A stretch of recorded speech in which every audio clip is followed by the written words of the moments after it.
بسم اللہ الرحمن الرحیم۔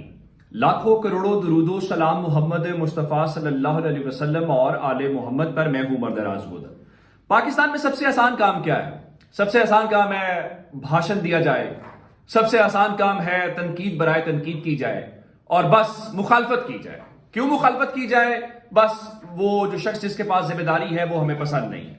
اب اس کی حالیہ مثال آپ پاکستان کرکٹ بورڈ اور انڈیا میں ہونے والے جو ورلڈ کپ ہے وہاں پہ پاکستان ٹیم کی کارکردگی کو لے کر دیکھ لیں، اور اس کی تمام تر جو ذمہ داری ہے وہ ڈالی جا رہی ہے موجودہ کرکٹ بورڈ کے اوپر اور پی سی بی چیئرمین کے اوپر۔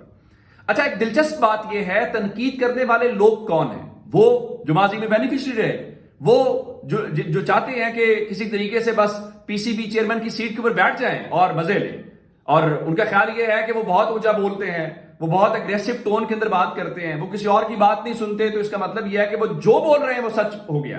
ایسا نہیں ہے۔ مثال کے طور کے اوپر میں رمیز راجہ کی آپ کو مثال دینا چاہتا ہوں۔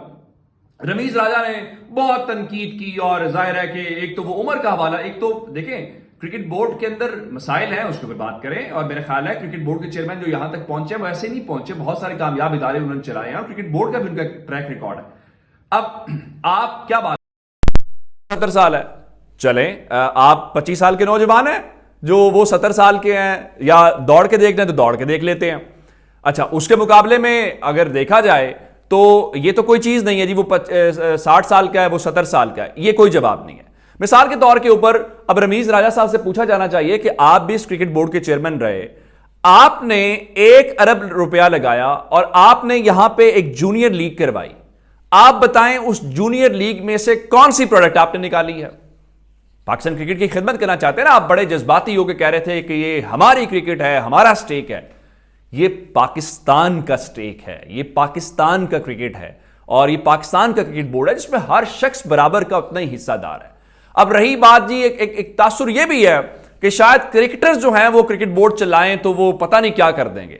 رمیز راجہ صاحب کو دیکھا، وہ فرما رہے تھے پاکستان کے اندر ڈراپ ان پچز لے کے آئیں گے۔ آپ نے دیکھا کہ جب انگلینڈ اور آسٹریلیا کا ٹور پاکستان کا ہوا، کیا حال ہوا پاکستان کی پچز کو لے کے؟ پاکستان کے اپنے کھلاڑی خوش نہیں تھے۔ کہاں گیا آپ کا ڈراپ ان پچز کا وہ آئیڈیا؟ تو باتیں کرنا بڑا آسان۔ ایک اور میں آپ کو مثال لے لیتا ہوں کہ آپ نے جتنے کرکٹرز ہیں ان کو جب ذمہ داری ملی پاکستان کرکٹ بورڈ کے حوالے سے، کون سا ٹائٹل پاکستان کو جتوا دیا انہوں نے، اور کون سے سسٹم میں ایسی یہ غیر معمولی تبدیلی لے آئے جس کی بنیاد کے اوپر آپ نے دیکھا جی اب تو پاکستان کرکٹ جو ہے وہ اس کا کوئی مقابلہ نہیں کر سکتا۔ اور جہاں تک بات ہے انڈیا والے ورلڈ کپ کی، تو موجودہ جو پی سی بی چیئرمین ہے جولائی کے اندر آئے ہیں۔ اب ٹیم سلیکشن، ٹیم کی تیاری یا کسی بھی حوالے سے وہ تو نجم سیٹھی صاحب سے پوچھا جانا چاہیے۔ نجم سیٹھی صاحب جو ہیں وہ شیخ صاحب کے ساتھ مل کے کوئی سیاست سے انہیں کوئی چھٹکارا ملتا اور وہاں سے ان کا کوئی دھیان کسی اور طرف جاتا تو وہ یہ کام کرتے نا۔ اب وہ بڑے آرام کے ساتھ سارے بیٹھ کے، رمیز راجہ ہوں، نجم سیٹھی ہوں، شیخ صاحب ہوں، باقی وہ بیٹھ کے بھاشن دے رہے ہیں اور بتا رہے ہیں کہ ان سے زیادہ سگا تو پاکستان کرکٹ کے حوالے سے ہے ہی کوئی نہیں۔ ہاں ایک بات ضرور ہے، موجودہ پی سی بی چیئرمین نے انضمام الحق کی تعیناتی کی، لیکن وہ ان کے دل میں تو نہیں جھانک سکتے تھے وہ جو کمپنی والا معاملہ ہے، یہ تو ان کو بتانا چاہیے تھا کہ یہ معاملہ ہے۔ اور جہاں تک انہیں ہوا اس کے بعد آپ دیکھ لیں تو آپ ملبہ کہیں اور گرا رہے ہیں، لیکن اس ملبے کے حوالے سے مثلا آپ اچھی چیزیں اپریشیٹ نہیں کرتے۔ پاکستان کی تاریخ کے اندر آپ نے خواتین کے لیے سینٹرل کانٹریکٹ کب دیکھا ہے؟ وہ پھر موجودہ کرکٹ بورڈ کے جو چیئرمین ہیں یہ ان کا جرم قرار دے دیں۔ اگر آپ کرکٹ آپ کا ہے اور آپ کو بڑا ہی پیار ہے اور یہ آپ کا بہت ہی سٹیک ہے، رمیز راجہ صاحب سے پوچھ لیتے ہیں انہوں نے خواتین کا سینٹرل کانٹریکٹ کیوں نہیں لے کے آئے؟ چاہیے تھا نا کرکٹ کو پروموٹ کرتے، ہر طرح کے کرکٹ کو پروموٹ کرنا چاہیے، ان کو بھی چھوڑ دیتے ہیں۔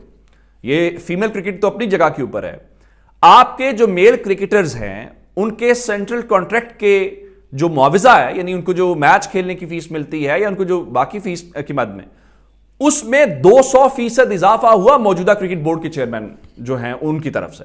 اب اس سے زیادہ اور کرکٹ کے لیے انویسٹمنٹ کیا ہے کہ جو کھلاڑی پاکستان کے لیے کھیلتے ہیں ان کے اوپر انویسٹ کیا جا رہا ہے، لیکن آپ کیا کرتے ہیں کہ آپ سپانسرڈ بسکٹ سامنے رکھ کے آپ بھاشن دے دیتے ہیں اور آپ کا خیال یہ ہے کہ جناب اس سے آپ کے مسائل، ٹھیک ہے آپ کے ایگو کے مسائل ہیں، ٹھیک ہے آپ دوسروں کو نہیں سننا چاہتے، وہ اپنی جگہ کے اوپر ہے، لیکن اس طرح کر کے آپ چیزوں کو اور طرح سے نہیں کر سکتے. اب ایک اور معاملہ جی، وہ موجودہ جو پی سی بی چیئرمین ہے جی، وہ الیکشن نہیں ہونے دیتے. اس وقت عدالتوں کے اندر 9 کیسز ہیں مختلف عدالتوں کے اندر، اور جب بورڈ آف گورنرز کا الیکشن ہی نہیں ہوگا، یعنی جو بورڈ آف گورنرز کے ممبرز ہیں وہی الیکٹ نہیں ہوں گے، تو کرکٹ بورڈ کے چیئرمین کا الیکشن کیسے ہوگا؟ لیکن آپ کا مسئلہ کیا ہے؟ آپ کا مسئلہ ہے تنقید برائے تنقید. آپ کا مسئلہ کیا ہے؟ اپنی انا کی تسکین. آپ کا مسئلہ کیا ہے کہ جناب بس ٹی وی کے اوپر بیٹھ کے اونچا اونچا بھاشن دینا ہے، گلا پھاڑ کے جواب دینا ہے، اور بس واہ واہ تالیاں کہ آپ کے جواب ہے. لیکن اس سے پاکستان کرکٹ کی خدمت نہیں ہو رہی. پاکستان کرکٹ کی خدمت جو ہے وہ بیٹھ کے اتنی آسانی سے اگر ہوتا تو آپ کو بھی موقع ملا تھا. آپ نے کیا کیا؟ لیکن ان سوالوں کے جواب ظاہر ہے کہ وہ آپ کے پاس نہیں ہے. تو یہ وہ کچھ حقائق تھے جس سے آپ کو اندازہ ہوگا کہ پاکستان کرکٹ اور کرکٹ بورڈ کی تباہی کے ذمہ دار کون ہے، جس سے آپ کو اصل حقائق کا علم ہوگا. ٹی وی پہ، یوٹیوب پہ آگے پیچھے بیٹھ کے وہ جو بھاشن دینے والے ہیں، آپ نے ان سے پریشان جو ہے وہ نہیں ہونا. پاکستان کرکٹ اور پاکستان کرکٹ بورڈ جو ہے وہ محفوظ ہاتھوں میں ہے، اور پاکستان پہلے بھی ڈیلیور کرتا ہے، اور انشاءاللہ پاکستان آئندہ بھی جو ہے وہ ڈیلیور کرے گا. اپنا بہت سا خیال رکھیے گا. خدا حافظ.